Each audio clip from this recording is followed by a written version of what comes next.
Yo, welcome back to another live stream. Welcome back to the YouTube channel, people. We're back with another match preview.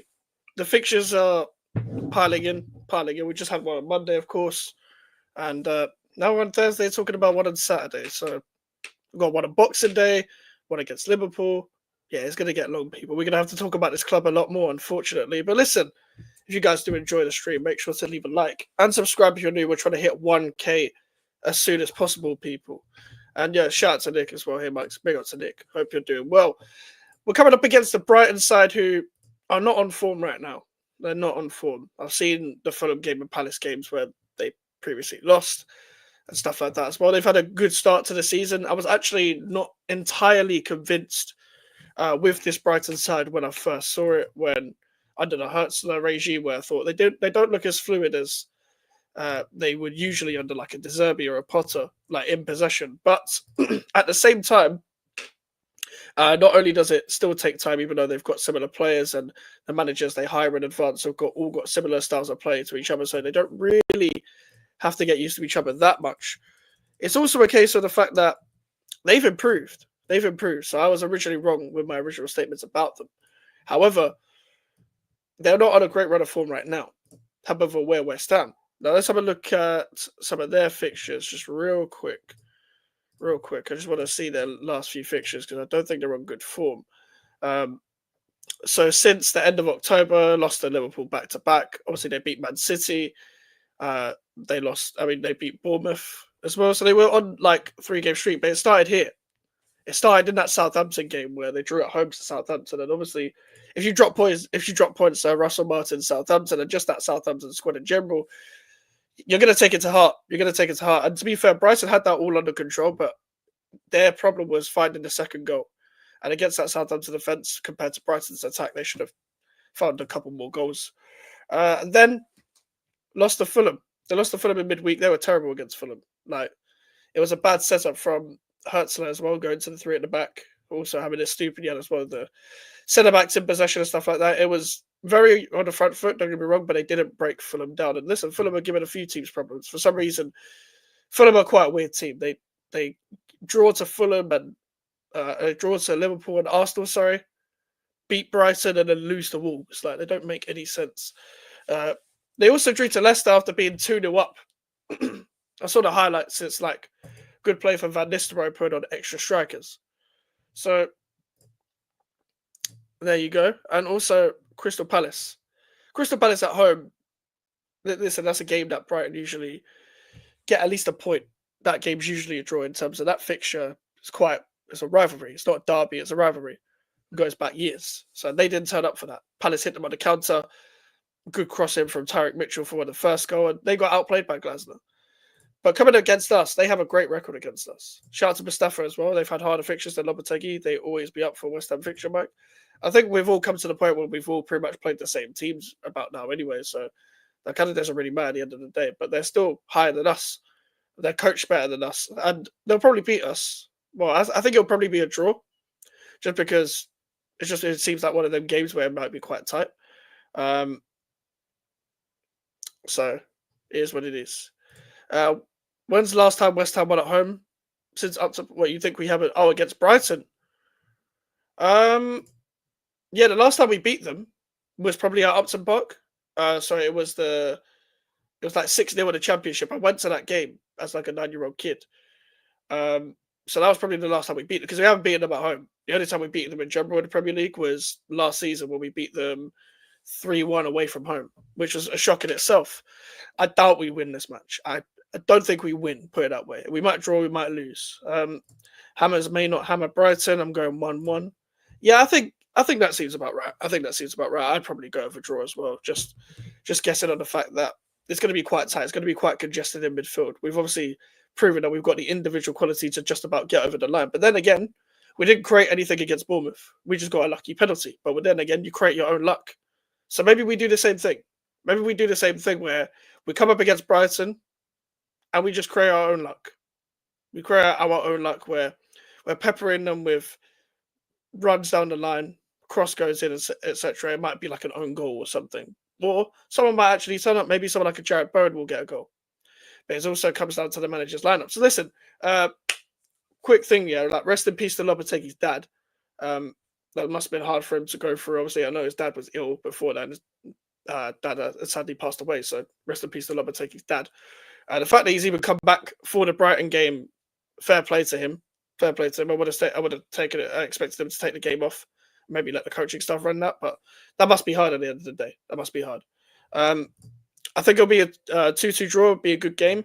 It could be like the Bournemouth game where we go like head to head, and it's almost like most of the time it's like on transition and stuff. But to be honest, Brighton don't really counter as much as Bournemouth do.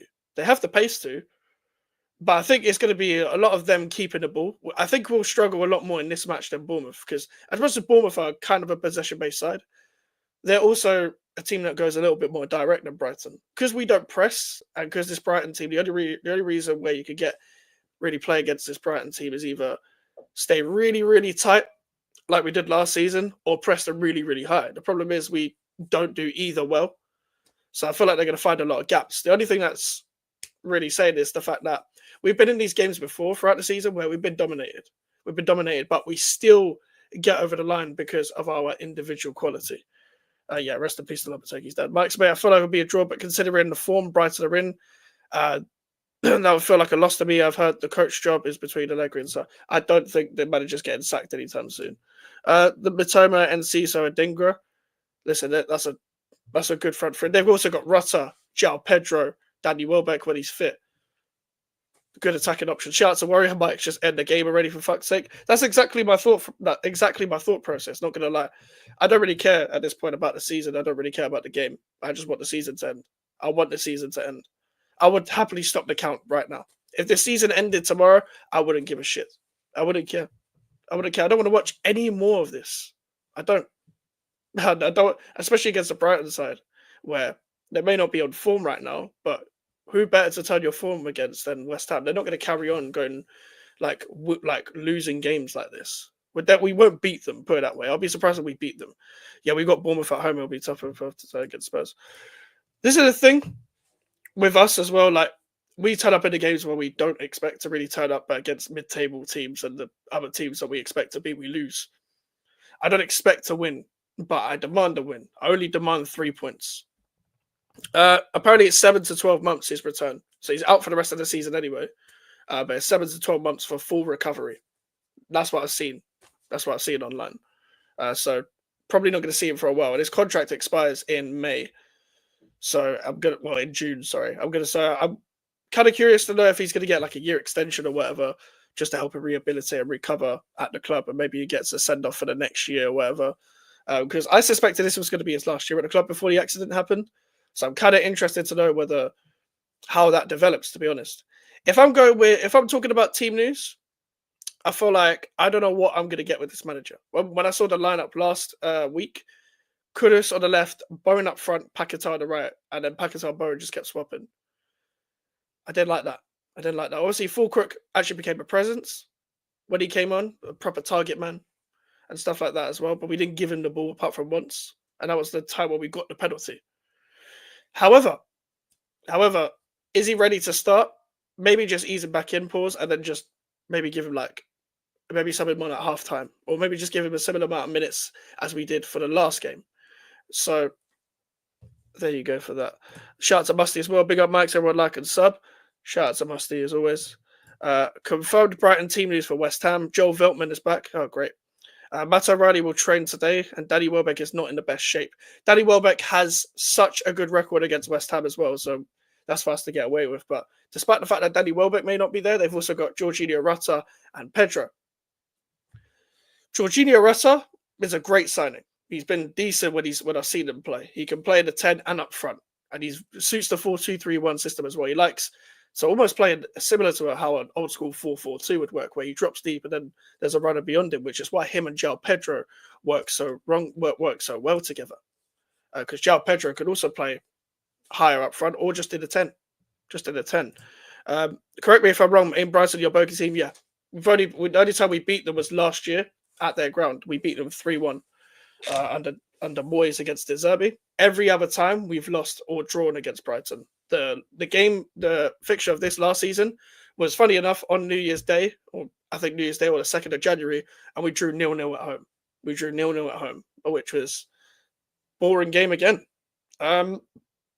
Also, before that, we lost 4-0 in the season. We won the Conference League at their ground, and we lost 2-0 at home, which was one of the first games of the season. Like, Brighton, as soon as they came into the Premier League, they just started beating West Ham. And it's happened since we had Bilic and they had Chris Hughton. So it's happened under every different manager. So maybe Lopetegui's next. It's happened under Bilic, Pellegrini, Moyes.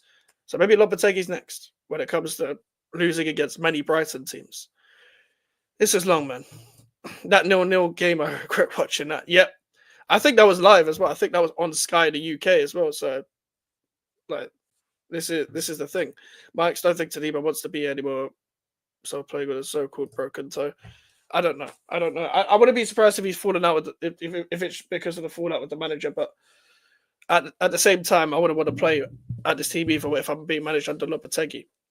He's going to start Mavropanos again, even though Mavropanos is stinky. We saw him literally concede that foul for the free kick that went in. He's not a great defender. Kilman played well, put a lot of blocks in. Edson Alvarez is probably going to play as well. Like, I'm not a fan of just watching us. I'm just not a fan of actually watching West Ham. Like, watching West Ham is a pain in itself. My problem is with this team is we're playing off individual moments because we don't know what we're trying to do on and off the ball on the pitch. So I'm not going to really know what to expect with the West Ham team. So sometimes we may turn up, sometimes we won't. But regardless of what happens, we know that the manager's staying. This manager ain't getting sacked anytime soon. Question: What are you expecting from Brighton, even though they are in a tough run? I'm expecting them to pop us off the park. I'm expecting them to try and control the game a lot because we don't press. So we stay high up the pitch, but we don't press. So I expect them to always have the spare man. I actually kind of expect it to be a similar game to the way we played against Chelsea earlier this season, where we play high up, but it's against a possession-based side where we don't press them, and they always have the spare man. I don't think we'll go man-to-man like we did against Chelsea, but my thing is with all of this, when we play against possession-based like systems, against teams that like to keep the ball, you have to be aggressive. So with Matt O'Reilly, if Matt O'Reilly is back as well, that's another midfield technician that can really change a game.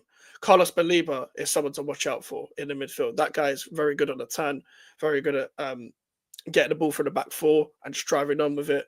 Joel Veltman's key to them. Tariq Lamptey's picking up form. Like, Estupiñán's a great left back. Mitoma 1v1. Then again, it's against Wan-Bissaka if Emerson's back, because Emerson was suspended last time. So I'm assuming Emerson comes straight back in and we play Wan-Bissaka at right back. Mitoma against Wan-Bissaka. I'm not worried about Mitoma, but I'm worried about like an Enciso if he's playing in the middle, or an Adingra if he's playing off the right, or a João Pedro or a Jorginho Rutter, where they've got goal scorers where they haven't got one specific goal scorer that can score 20 goals or whatever, but they've got every amount of attacker that can chip in. They've got about 5 or 6. Their depth is good, and they've spent money this season, and a lot of these players are still settling in because their FFP is so good. They can pretty much spend money every season because they're always going to be able to sell good, and they barely spent beforehand because usually they get their players 2 years beforehand to then ease them into the next few seasons. So I'm very interested in to see what they're going to do with their future. But against us, I'm expecting them to pop us off the park. The reason why I still say it's a draw, though, is just because of individual quality and because of how open they are. So maybe we'll still get chances. You don't really want to be an open team against West Ham because we've got runners in behind. So I still feel like we're going to score the odd goal here and there, which is what I expect. I expect us to hit them on transition, maybe one or two times, and maybe find a couple free balls, or maybe a moment of magic from either Bowen or Kudus to really put us up there. Hopefully Paquetá turns up. Hopefully Alvarez has a good game. Hopefully Mavropanos has one of his few good games as well. But I don't expect everything to go well. I wouldn't be surprised if we lost. Would I be surprised if we lost? I'm not surprised at anything anymore. I wouldn't be surprised no matter what happens apart from winning. Winning against Brighton at home, as Mustafa alluded to earlier, we haven't won against Brighton at home since Upton Park. Shout to Villa fans. Sorry I'm late. I've got a job interview on FM. Those are one of the most important things in life, bro. So I hear you. Make sure to smash the likes as you're coming in, people, as well. This game will be passed around if you lose, but if you lose to Southampton, that will be explosive, Rant. Yeah, yeah, legit. You're gonna have the same past ranting title if we lose. If we lose, because I'll be tired. By the time I get home, uh, like what it would be like 5:30 or some shit. I'll probably catch the 5:30 game. I'll probably have the match reaction at like 10 or some shit. Oh man, I can't be bothered, man. I can't be bothered. I can't be bothered to go. I can't be bothered to go. That's the thing. Like, I'm gonna go. Obviously, I'm gonna go to pretty much every home game because I've got a season ticket. But I can't be bothered for this game. I can't. Because here's the thing. Like, I'm always going expecting disappointment. It's not that inconvenient to get to Stratford from where I live, but it's just a case of doing all of it, making a walk to the stadium, trying to get in with your ticket, and then actually making your way to your seat to sit down and watch a load of bullshit. Even living close is still an inconvenience. It's still an inconvenience to actually watch this club. Like you're not excited to go there. You'll probably never be excited to go and watch West Ham under this ownership. But it's not worth actually going, even though I'm going to go. That's why I'm doing watch-alongs for the away games. You get to see my pain in person, I guess. To be fair, I almost fumbled it because I accidentally clicked on a rude comment response, but still got the chop. I am him. You must have been qualified already then. But this is the thing with this game. What we can't do is make pointless, like having pointless passes where we're constantly sending it long to players that are 5'9", losing a duel to then get hit on transition by another team that have got pace on the attack. Because we send our fullbacks high, but we don't win our duels. So if you don't win your duels, but your fullbacks are high, that makes it too easy for your teams to transition. Your midfielders have to cover the wide areas, and then the team has to do is win a game with the 1v1 against your fullback, whoever's covering the fullback position at the time, and cut it back to the edge of the box. So there you go. I'm not gonna lie, after I watch it, I understand why you say pass rant, because that second half against Bournemouth, exactly. Because at this point, am I ranting or am I pass ranting? Like that, it's just tiring. It's exhausting. It's exhausting watching us. And listen, everyone saw it on Monday. Everyone saw it the Monday before that with Bournemouth and with Newcastle. Wolves. I keep getting the teams wrong. We've had so many Monday night footballs. Mike's, we are not excited to watch for. We are quite boring now. You'll want the season to end unless we get excitement appointments coach, but cannot see it happening now. It's a pity. We haven't been excited to watch ever, to be fair, but like it gets even worse when we're boring season in, season out, where you look forward to another season and we're still boring for different reasons. It's not even like we can pinpoint to one thing anymore apart from the manager, because we've been boring. But even when we was 3 years ago when we was in the lockdown season and whatever, even though it wasn't possession-based football with a bunch of pizzazz or anything, we passed the ball quick. That was at least some form of entertainment. Whip the crosses in and have a moment of magic from a Fornals, a Lingard, a Bowen, and Antonio Souček or whatever. Oh yeah, so they're suspended for this game. Forgot about that. So that's a disadvantage for us. So I'm assuming the midfield will be Alvarez, Paquetá, and Souček. Then maybe Somerville might get his start. Then maybe Somerville starts this game. What I expect the lineup to be is Fabianski in goal, Wan-Bissaka, Mavropanos, Kilman, Emerson, Alvarez, Souček, Paquetá, Kudus, Bowen, Somerville. Because he ain't got another midfielder he can shoehorn unless he starts Fulkirk up front and just puts Kudus on the left like he always has. Because Soler's out, Somerville may get a chance. I mean, at least we have Somerville as Soler for Southampton, but we should be beating Southampton with, our youth team. I see Everton got their early Christmas present. Yeah, I saw about their takeover today. We'll see how that goes. It must be nice. Must be nice to have new owners. It must be nice. I'm seeing all these clubs over the years getting takeovers, and meanwhile, I'm stuck with this stupid senile dwarf upstairs that we've had for the last 14 years. This stupid Mong upstairs. He's the main problem. He's the main problem at this club, and he always has been, but it's tiring talking about it. Because we've been talking about it for the past decade. We've been talking about it since we moved stadiums. This is the problem. We're repeating ourselves. Not only are we repeating ourselves from the start of this season, the start of last season, we're repeating ourselves from 5 years ago, from 7 years ago. It's the same problem. Because no matter the wave of the West Ham teams that you may see of this day and age, where we get better in certain areas, and we have better players, we have better attackers, we have a good transfer recruitment team. The problem still remains the same. David Sullivan. David Sullivan. He's still there. 14 years. 14 years of hell. It's coming up to 15. 15 years and he's been at this club. What the fuck has he done? Moved us to a new stadium, doesn't own it, and just shagging trans models. I mean, I think they'll do well, mate. Don't know why people are criticizing it just because they said Jose doesn't mean that they're bad. It's not afraid to pull the trigger when they need. Who? Oh, right. The Roma owners. Yeah, I mean, it's better than their previous owners. Yeah. Frankton should buy West Ham. Oh, Frankton shouldn't buy West Ham. Yeah, I mean, we're here, innit? There's a lot of potential within this club. To be honest, the Roma owners are ruthless.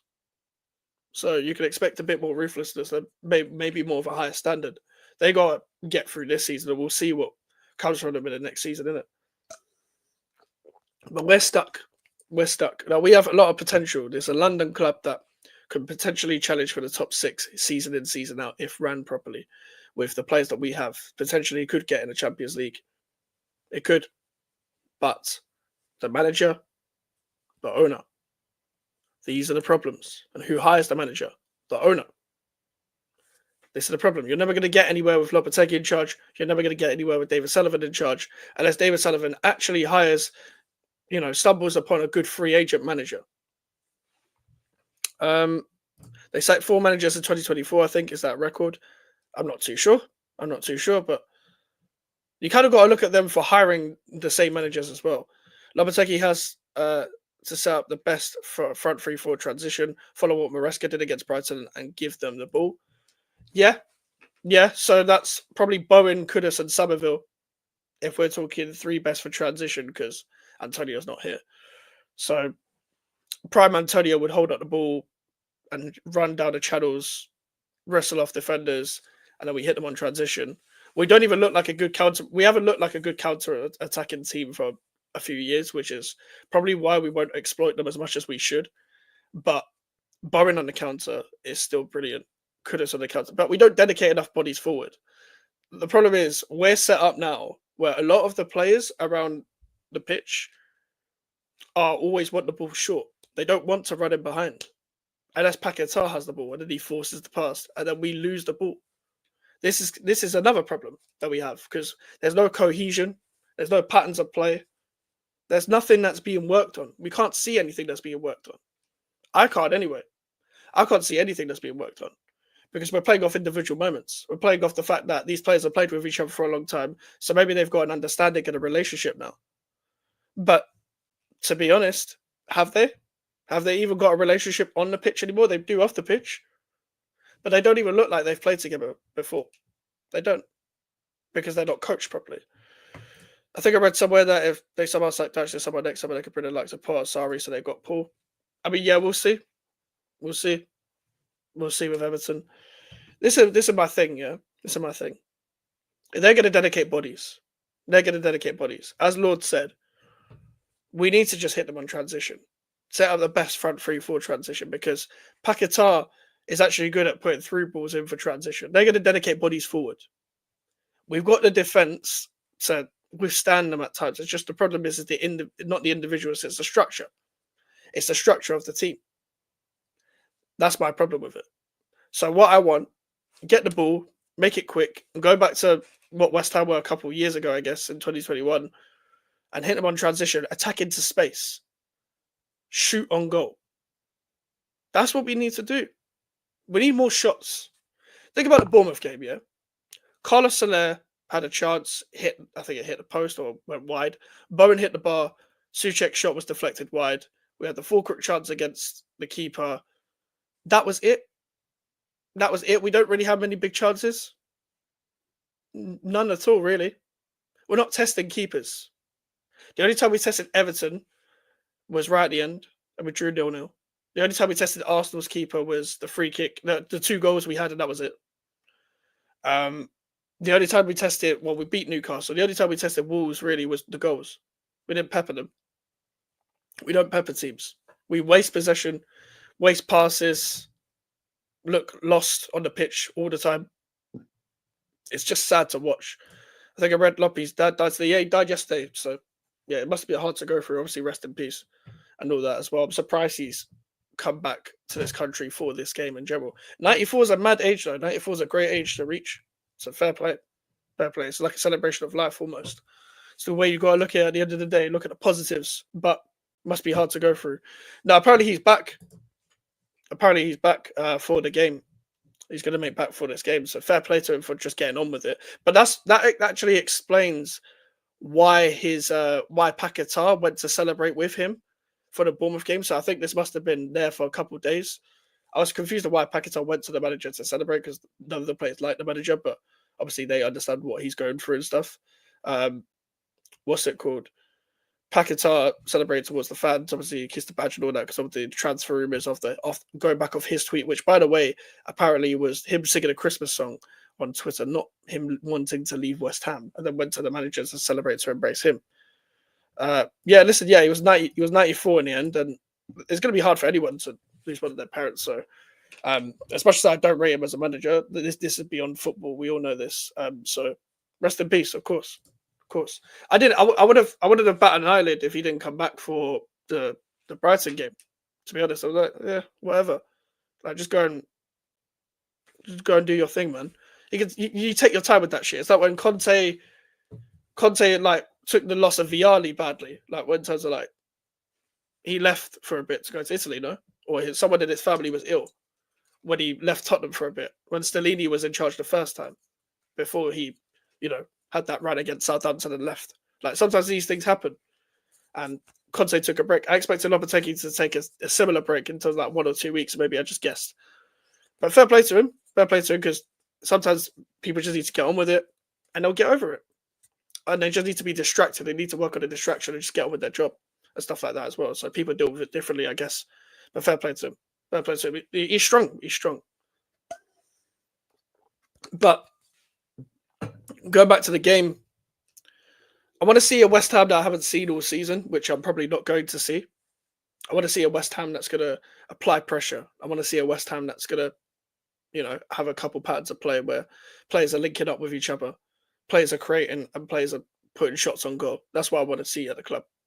I don't want to see the same shit we've been seeing. Like I would have liked to have seen Soler and Somerville more. Obviously, Soler can't play this game, and Somerville actually got dropped from last game, which is kind of annoying because they had a good relationship in the Wolves game. They were linking up well. Soler passing in behind for Somerville and Somerville running in on goal and stuff like that. I want to see that more often. Yes, Somerville has his own criticisms where he's lightweight and stuff, and he needs to stay up on his feet a lot more. I agree. He needs to shoot more. However, we need someone that's going to run in on the goal, cutting in from the left, cutting in onto their right. So it's also that as well. Yeah, 94 is a great age. It's a great age. Big up to Wasim as well. Big up to Wasim as always. Make sure to smash the likes as you're coming in, people, as well. If you're on Twitch, make sure to subscribe to the Twitch as well, or follow the Twitch, however you do it. With this game, I'm not exactly confident that we'll win at all. I don't think we'll win at all. I think we'll get a draw, though. I do think we'll get a point. A lot of people are going to look at this as a point well gained because of Brighton, being high up in the table. I'm going to make the same argument as I did against Bournemouth. Not only are you at home, it's a draw, not a win. You shouldn't be that happy. You shouldn't be that happy about a draw. We're 14th, where we've won 5 games. Need I say it anymore? Need I say any more about West Ham United drawing with Brighton and Bournemouth? We've been in this Premier League way longer than these two clubs have. So we should be expected to beat these teams. Unfortunately, we're not as well run as these teams. We recruit well, but we're not well run. We don't have as good owners as them. People don't give Bournemouth enough credit since they got that takeover under Bill Foley. The guy's put his own stamp on things. He sacked O'Neill, got Iraola in, and they've been brilliant ever since. Got people like Kirkes and Zabani, Senesi. Like, look at these players. Clivert's doing well. Evan Nilsson's still doing well for Solanke so far. Like Lewis Cook and Ryan Christie have done well in the midfield. They were already here, and Iraola inherited them. Sometimes it's also a case of what I said in the summer when Lopetegui came in. He's got to get the best out also what these players are that he's inheriting right now, as well as when he's got his new players, he needs to coach them well as well. But the players he's inherited have all got worse. They've all got worse from the previous regime. Kudus is worse. Bowen is worse. Alvarez is worse. Only one you can really say that's still himself is probably Souček. Souček is still him. He's still Thomas Souček sort of thing. You're not going to get week in, week out good performances from him. No, he'll pop off with the odd goal. He'll give you the odd good performance. He'll try hard and he'll put his body on the line defensively. But he's still the same Thomas Souček. That's the only one that hasn't changed. Mavropanos has got worse. Got worse because he doesn't suit this system as well. Emerson is, to be fair, Emerson's been fine. The goalkeepers have got, despite Fabianski's great performance last week, the goalkeepers have both got worse. Which is your favourite player? At West Ham, it's probably Bowen right now, but of all time, it's Antonio. Right now, though, it's definitely Bowen, just because of what he's done for the club in terms of application and the type of player that he is. Favourite player to watch is Kudus, because Kudus will get you off your feet. That's the kind of players I like. The Kuduses and the Paquetás, ballers that grab games by the scruff of the neck. Both are top class, especially Bowen. Yeah, Bowen's efficient, gives players a hard time, 1v1, cutting in and even running on the outside as well. He's got a good weak foot for someone that relies on his left foot a lot. And even though you think you can defend Jared Bowen, you can't. Hey, Mike's in chat. 7 points from relegation and 6 points from 6th and 7th. Yeah, we are the definition of average, isn't it? Big up to Mark. And we're that kind of just proves it all. That kind of just says where we're going to kind of finish throughout the season. You kind of get a gauge of where teams are going to finish around this time. And West Ham are at the stage of just finishing above the teams that are below, like Crystal Palace, the Ipswiches, the Wolves, or whatever. I know Crystal Palace have picked up form, and listen, they might get a result against Arsenal. I don't think they will, but they could overtake us as well, and they're not that far behind us. However, we're probably going to be above them kind of teams, but below the Bournemouths, Brightons, and Fulhams, and Brentfords, and the teams that are competing for Europe, even the likes of Nottingham Forest and Newcastle. And I know Newcastle was just above us, but they obviously get the odd win because of Isak, because of Gimaresh, because of Gordon, because of not Botman, like Lewis Hall and Livramento. They still get the odd win because at home, cool, they lost against Brighton, they lost against us, but they still beat Leicester. They're capable of battering teams. When have West Ham ever scored more than 4 goals in the game in the Premier League? And that's never happened in my life. The last time we scored more than 5 or more goals was probably against Brighton in the Championship, funny enough. The most ironic thing about that was probably against Brighton in the Championship. It all comes down to that Championship game, and then ever since then they beat us pretty much every year, apart from the game at their ground. Apart from the game at their ground when we put on a defensive masterclass, hit them on the counter, etc. And there you go. But I don't know what everyone's predictions is for this game.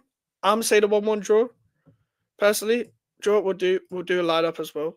But I don't really know what I'm going to get with this club. This club is way too unpredictable. But I'm kind of expecting the same shit. I'm kind of expecting the same not cohesive stuff when it comes to West Ham. So I expect nothing less. But I'm going to present the screen. This is my predicted lineup. This is what I think Lopetegui's going to line up with. So I think, obviously, Fabianski, great performance against Bournemouth. Bad at kicking the ball, but I don't know. You know what you're going to get with Fabianski by now. So he'll start in goal. Aaron Wan-Bissaka will probably go back to right back. As Emerson's back from suspension, so Souček will get dropped out again. Mavrobozo will start at right centre back, and Max Kilman, because let's just assume Todibo, even if Todibo was fit, you wouldn't fucking play him. And Emerson at left back. Midfield, obviously Soler suspended, so Alvarez and Souček will probably keep their place. I don't suspect he'll start Alvarez, Guido Rodriguez, and Souček in this game just so he can put Paquetá on a wing and not play Somerville. If he does, then oh my god. I'm assuming Paquetá will actually start in his actual position this time. Regardless, he hasn't been that good this season anyway. Not Jared Bowen up front. Yeah, no. Yeah, not Jared Bowen up front. Kudus, I think we might go back to the right. And the only reason why I'm putting Somerville here is because one of the midfielders, as in Carlos Soler, is suspended. So he might actually play a winger on the wing, which would be nice. And Jared Bowen up front. I don't like Bowen up front. I never have, never will. The only time I predicted wanted him to play up front was against Chelsea just because of Antonio's poor game. And I thought, cool, play Bowen from the start and then bring Danny Ings off the bench. But this is the team I predict. This is the team I predict. So probably a draw, but predict 2-1 West Ham. Fair enough. This is the team I suspect will line up against Brighton. I'll be surprised if Guilherme gets any minutes. I'll be surprised if Ings gets any minutes. I'll be surprised if Fulkirk starts at this current moment in time. I wouldn't necessarily be surprised if he did an Alvarez, Souček, Guido Rodriguez midfield with Paquetá on the right again and Kudus on the left again and Bowen up front again. Because this man is a terrorism of a manager. I'm sorry, this guy is just not a good manager. Simple as that. How many times are we going to have to go through this? I don't want to go through this. I don't at all want to go through this. But it is what it is. It is what it is. We're coming up against a Brighton side that have got players back. They've got a big squad. They've got players that they trust in each position. Defence, midfield, and attack. So I'm expecting them to look like more of a team than us, as they have been all season anyway. So there we are with that. I don't like Danny Welbeck is also out, so probably be Pedro Rutter. Matoma against Wan-Bissaka, you trust Wan-Bissaka to get the best of him.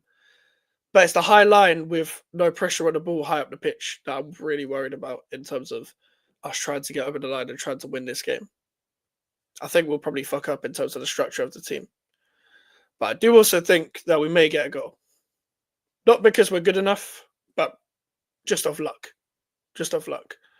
But as Mark said, we need points from Brighton, Southampton, Liverpool, and Man City are next. And even then, what I think will happen, Mark, I think we'll draw with Brighton. I think we'll beat Southampton and then obviously lose Liverpool, Man City.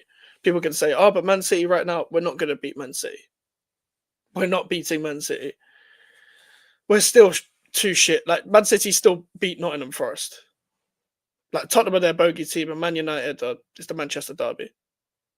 It's the Manchester derby. Diallo had a masterclass. Meanwhile, with us, we don't have a good record against Man City anyway. We haven't beaten them since 2015. I know this is the worst they've been since then. Probably. We have players that can hurt them, but we won't actually set up properly. We won't set up properly. We won't counter good, so I don't expect us to get over the line in that game either. And even after then, let me check our fixtures. I need to check our fixtures again because I keep forgetting who we've got. I keep forgetting about who we've got. So these are the 6 games. Okay, we're just going to stay on these 6 games for now. So Brighton at home, Southampton away, Liverpool at home, City away. Then you got Fulham at home after an FA Cup game against Aston Villa. Actually, I'll look a little bit further. So Palace at home after that, the same weekend. Then we got Villa away again in the league. So let's say these 2 fixtures, yeah, we get 4 points out of this. I don't expect us to win this one. Forget the FA Cup for just a second, even though I care about it. This game could go anywhere. I think I don't know whether we lose. We'll probably draw. Probably draw. Again, this game could go anywhere. We'll probably bail ourselves out on one of these games to then prolong the inevitable loss at Villa Park, where we probably get outplayed by Unai Emery anyway. This is definitely a loss. You never know what you're going to get with this game. This is definitely a loss. You don't know what you're going to get with this game. It's an ongoing cycle. This manager will save himself in one of the games that prolongs the inevitable anyway. We'll probably get maximum out of the games that I circled there, or the games that I highlighted. Maximum we'll get 2 wins. We'll get 2 wins, but it'll be enough to keep us afloat from relegation, and it'll be enough to keep this manager in charge, which isn't good enough.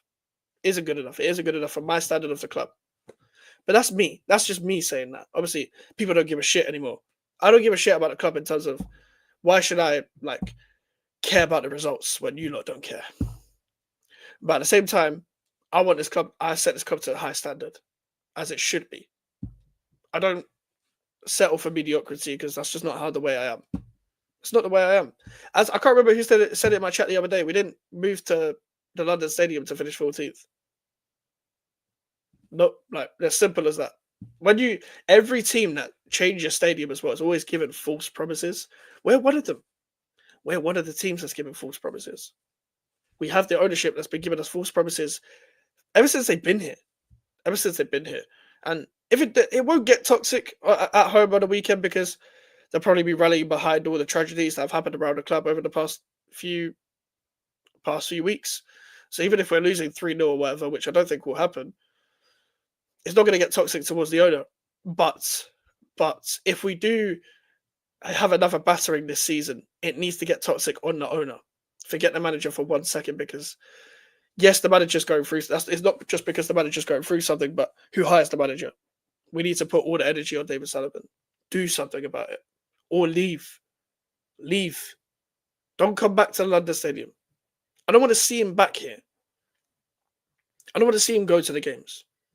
I don't want to see you at the games pretending like you care. You don't care. You never have.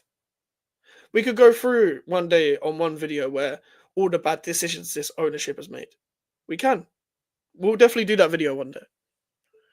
But this is just one of them ones where we got to get over the line with the results despite everything that's going on around the club, despite who we have in charge, despite the tragedies, despite the owner. Hopefully these players can just... if I was one of these players, if I was Bowen, I'm gathering the players around as a captain. I'm saying, forget everything that's happened around the club. Forget the circus. Forget all the media nonsense. Just circle round and play your game. You know that 20 minutes against, or not even 20, it was like 5 or 10 minutes against Arsenal where we played as a team, where we were already losing 4-0. So we played as a team and got over the line and it made it 4-2. I just wish we played like that more. Maybe the players should coach themselves. We'd probably be better off. We'd be better off if the players were deciding the fucking team itself. Because we're not being coached anyway. We're not. We're better off having not an ex-player in charge, because I don't want that, but as in not like ex-legend or anything. But what I'm saying is, we're generally better off with a player that's somewhat either on the verge of retirement, like a Cresswell or something, ordering instructions from the fucking sideline, than the manager we have in charge right now, who knows the players and is going to play anyway. We're better off having a fucking player manager. I'm not saying do it, but I'm saying we're better off. I wouldn't want that to happen. I'm not going to celebrate that happening. I'd have fucking Hammerhead in charge over this guy. But that's just me. We show flashes, but still not there yet. Exactly. And I feel like coaching propels us to be a cohesive team, to show more than just flashes. That's just me. Like, obviously, we just see individual moments now, as you said. That's flashes. Because we've got quality. But anyway, I think I've waffled enough. I think I've said enough. But I was always going to keep this for under an hour. But we'll have the stream with Prime, Melon, and Alfie all tomorrow, people. Tomorrow, Friday. We'll have the match reaction on Saturday as well. And yeah, we'll have content all along the way. So don't be worried about that. Make sure to like the video. Make sure to subscribe if you are new. Social medias are in the description if you want to follow me. The email for the inquiries. I'll see you guys later.